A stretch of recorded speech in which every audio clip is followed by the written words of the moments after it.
Hello everyone, and welcome back to our channel, where we uncover the political truths shaping our country, one story at a time. If you're new here, don't forget to like this video, subscribe, and tap that bell icon so you never miss a moment.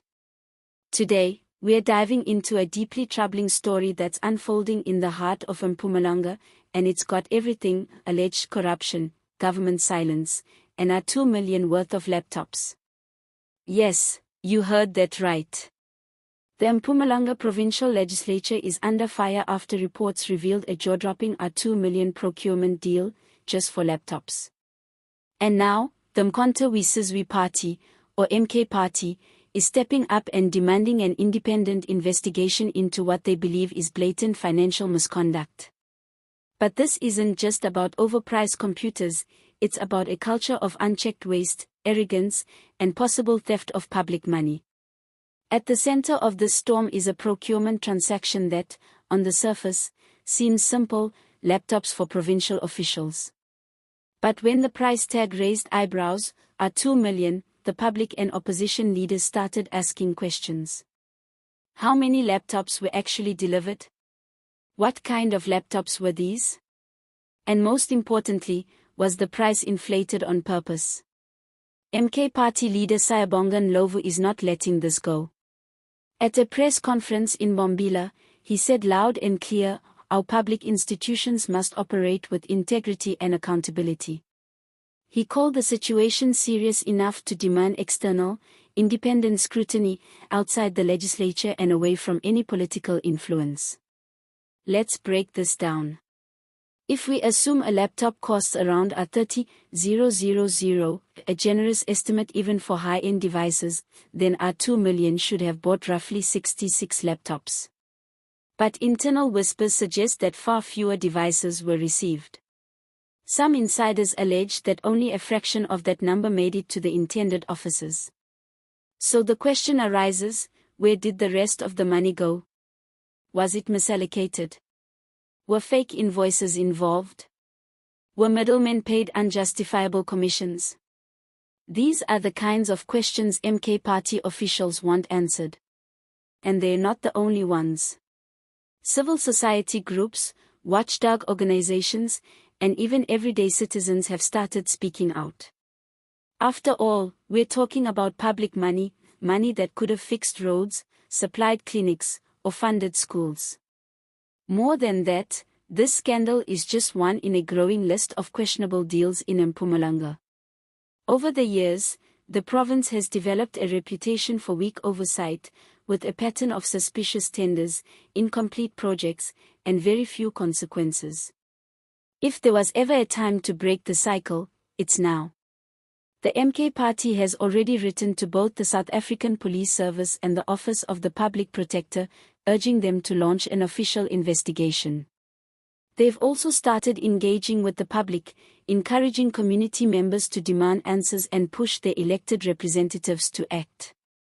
Ndlovu stated that an independent investigation will not only address the current scandal but also deter future misconduct. The silence from the government so far has been deafening. Not a single clear statement has come out from the legislature. No public clarification. No timeline for internal reviews. No apology. That silence only fuels suspicion, and the public is running out of patience.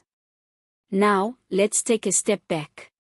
In a province like Mpumalanga, where poverty, unemployment, and service delivery failures are daily realities, news like this hits especially hard. Towns like Imalelini, Delmas, and Bushbuckridge are struggling with potholes, broken water systems, and collapsing infrastructure. Against that backdrop, millions spent on potentially overpriced laptops feels like a betrayal of the people. The MK party knows this. And that's why they're using this scandal as a platform to push for broader reforms in procurement transparency.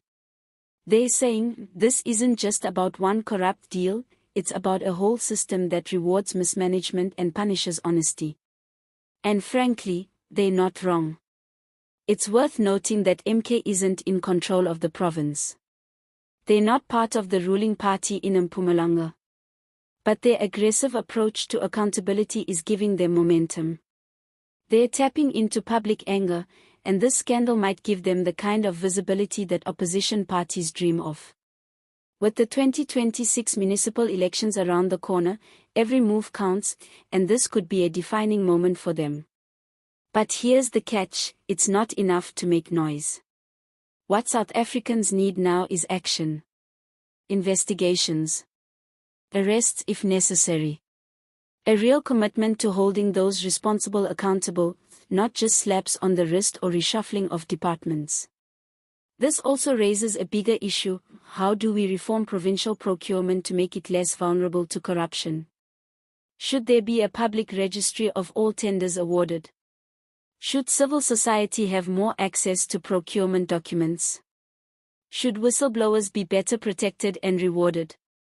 These are conversations we must be having, not just when scandals break, but as a permanent part of building a transparent government. If you're watching this and thinking, this sounds like déjà vu, you're not alone. South Africans are tired.